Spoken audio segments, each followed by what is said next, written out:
मेरी प्रस्तुत रचना का शीर्षक है देश के गौरव सैनिक। एक सैनिक के सर्वोच्च बलिदान को प्रस्तुत करता है। भारत माँ के गौरव सैनिक की कथा सुनाता हूँ, जिसकी महानता के आगे मैं नतमस्तक हो जाता हूँ। दर्द भरी आंखों से जिसको माँ ने विदा किया होगा, बेटा ना कमजोर पड़े चुप करके दर्द पिया होगा। पूछा होगा बेटा तुम अब फिर छुट्टी कब आओगे, अपनी छोटी बहना के कब पीले हाथ कराओगे।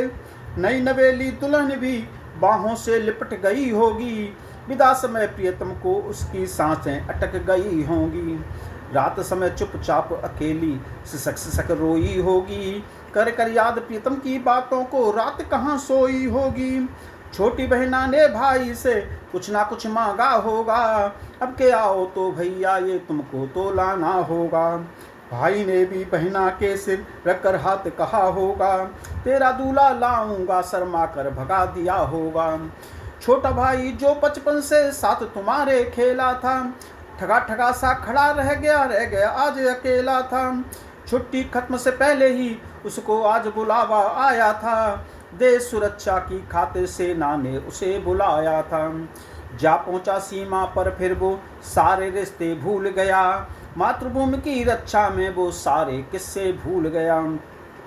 बड़े गर्व के साथ लड़ रही उस सैनिक की पूरी टोली, रह करके बरस रही थी उसके स्वागत में गोली। हर तरफ परस्ते अंगारे भी उसको डरा नहीं पाए, सर्द हवाओं के झोंके भी उसको डिगा नहीं पाए। लेकर के हथियार वीर जो टूट पड़ा था दुश्मन पर, आँच नहीं आने दूंगा मैं भारत माँ के दामन पर। उसकी राइफल गरज रही थी, फेंक रही थी अंगारे, उसको खुद भी पता नहीं कितने दुश्मन उसने मारे। फिर अचानक एक गोली सीने के पार हुई उसके, सैनिक का सीना बेदूर हुआ और रक्त की धार बही उसके। लेकिन सैनिक के हाथों का रुका अभी प्रहार नहीं, उसके हाथों रुका नहीं दुश्मन का भी संहार नहीं। फिर आखिर में यम ने उसको अपनी गोदी में सुला लिया, वो अनंत था और अनंत के सागर में उसे मिला लिया।